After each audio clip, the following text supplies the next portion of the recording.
Sister Alia from Qatar also had another question. Is it authentic to gather around and read Surah Yasin?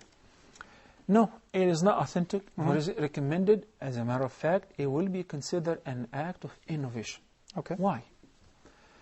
Why do we specify a certain surah on certain dates?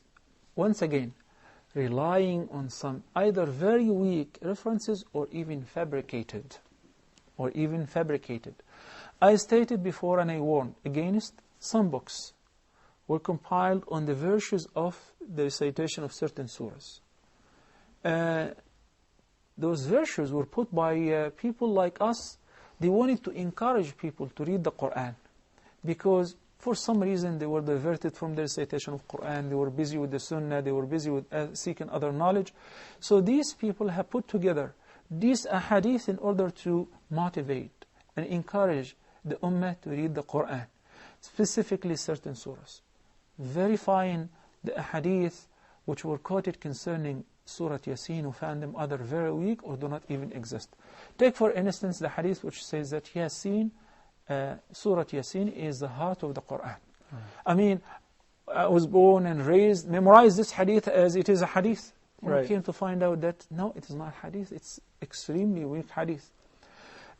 People go and they would celebrate the Eids in the graveyard, reciting Surah Yasin for the dead people. Based on what? Based on hadith, it's called that it's narrated by Ma'qal ibn Yasar, that the Prophet ﷺ said, recite that surah on your dead people. Very weak hadith. Yet the companions used to do the following. If somebody, Yusuf, was dying, among the procedures of expediting the process of extracting the soul and making it easy, facilitating this process, is reminding the person with the shahada, talqeen, Right. that if you are present next to somebody who's dying, you should remind him every once in a while, say, La ilaha illallah, Muhammadur Rasulullah. Why? Because the Prophet ﷺ said, whosoever's last statement will be, La ilaha illallah, Muhammadur Rasulullah, shall enter paradise. So this is a very virtuous act that you can do. Also, reciting Surah Yasin in the presence of the person who's experiencing death, on his deathbed, would facilitate the process of extracting the soul and would soothe the person at the time of his death. That leaves us at this station, that Yasin is a great surah, similar to the rest of the surahs of the Quran, 114 surahs.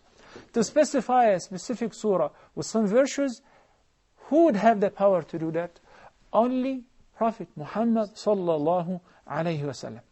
So if he did not say, then I would plug my ears and I would not hear any statement from anybody who would say that, but it's good to do it. I attended once, and there was a speaker in the States who was saying that if you recite Surah Yasin 70 times, Allah will fulfill your need. If you recite it 70 times, and you ask Allah to do whatever you want to do, Allah Almighty will make it easy and will fulfill your need. Then, he said immediately, I know that there is no such reference for that. The Prophet didn't say that. There is no sound evidence. But my Shaykh advised me with it, and I tried it, and it does work. Wow. Is this acceptable? Never. Right. Because in this condition, the hadith of Aisha, may Allah be pleased with her, would apply here. Whoever innovates in our deen, anything which does not belong to it, it will be rejected. Right.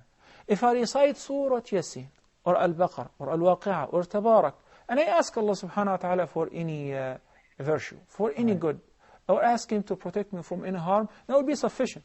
But believing in a specific surah, that it would take somebody from poverty to prosperity, would heal somebody. There are so many ahadith with regards to Surah Yasin that if you recite it at night, Allah will give you the best of the night. If you recite it in the morning, Allah will give you the best of the day. Give me a reference that says, it doesn't mean that person or the Shaykh is very fanatic or he's very harsh. No, we're trying to, look, if you feel ill and you want to go to a physician, you just don't go to any physician. Of course. If it is an asthma, you go to a pulmonologist. If it is a heart problem, you go to a cardiologist. Right. If it is intestinal tract problem, you go to, and so on. So everyone is specialized in a certain field. Have you ever heard of somebody who's sick and has a cancer and he goes to a mechanic shop? I haven't. It never happens. Right. But unfortunately, when it comes to our religious practices, we abandon what's sound, what's strong, which has sound references, what the Prophet ﷺ commanded. And then we rely on what? On the sayings of humans like us. Maybe they said it out of good intention. As the person who used to fabricate those hadith said, I realized that people were following the fiqh and the hadith and they have abandoned the Quran. So I wanted to bring them back to the recitation of the Quran, so I made up those hadith.